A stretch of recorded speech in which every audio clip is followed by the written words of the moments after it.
Hindi ko alam paano magsisimula. Hanggang ngayon, parang hindi pa rin totoo ang lahat. Nawala ka na. Paano ko tatanggapin na yung taong sunod ka makasama? Bigla na lang nawala. Walang paalam. Walang huling yakap. Isang araw nandun ka. Oo, masaya. Tapos kinabukasan, wala ka na. Ikaw yung tipo ng kaibigan na hindi na kailangan ng maraming salita.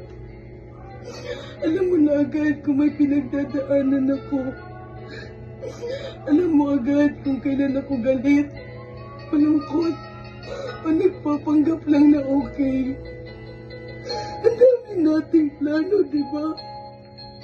Mga pangarap, kalokohan, biyahe, at marami pang iba. Pero ngayon, bitin. Bitin yung tawanan, bitin yung oras, bitin yung buhay mo.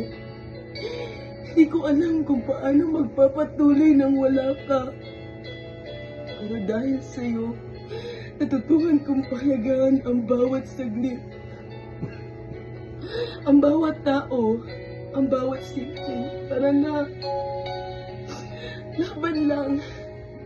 Nandito lang ako.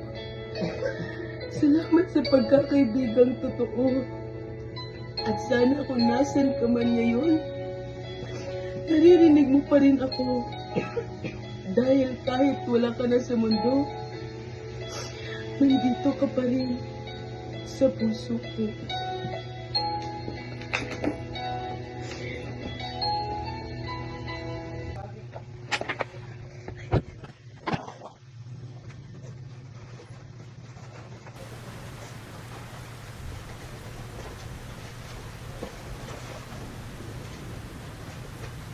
Kumusta? Siyempre, hindi kita babatiin ng magandang umaga.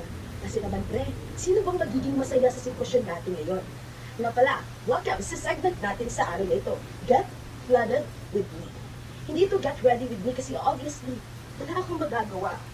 Kailangan kong sumulong sa baha. Ang tanong, aabot ba ako sa baha?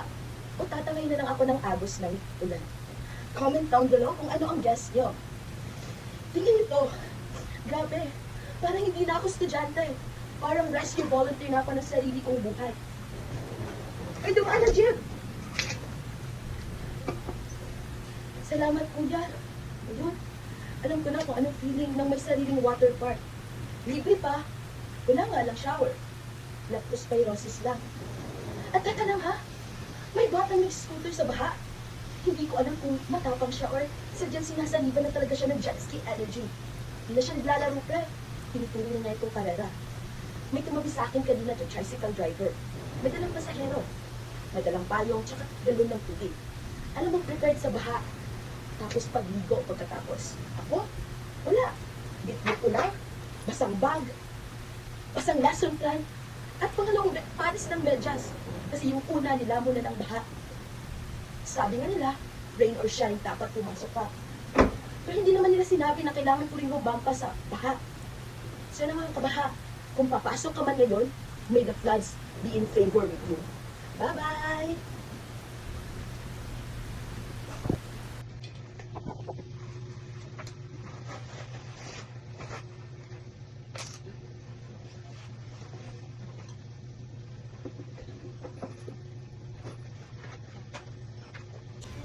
Magandang araw, Pilipinas. Ako si Annabel Bansilan at narito ang mga maiinit na balita ngayong araw. Sa international news, matinding heatwave sa Europe nagdulot ng matinding wildfire at matinding kakulangan sa tubig sa ilang bansa.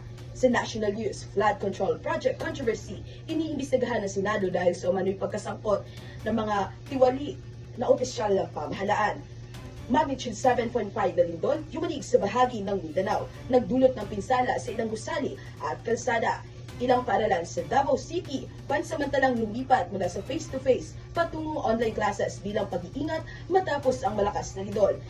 Sa sports balita, Pilipinas wagi sa ASEAN School Games matapos talunin ang Malaysia sa basketball. At sa showbiz balita, Catherine Bernardo usap-usapan matapos kumpirmahin ang kanyang unang Hollywood film project. Ako si Annabel Basilan at ito ang LNV News, tinig ng katotohanan, serbisyo at bayan.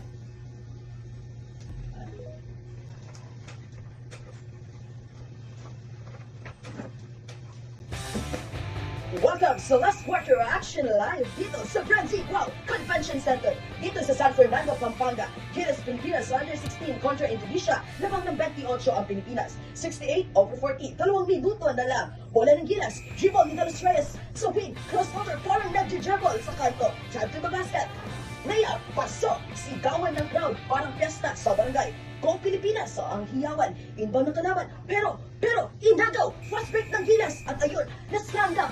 Boom! Shakalaka! At sa pagtunog ng buzzer, panalo ang Pilipinas. Score 72-40. Gilas Under 16. Nagpabalas ng puso at galing.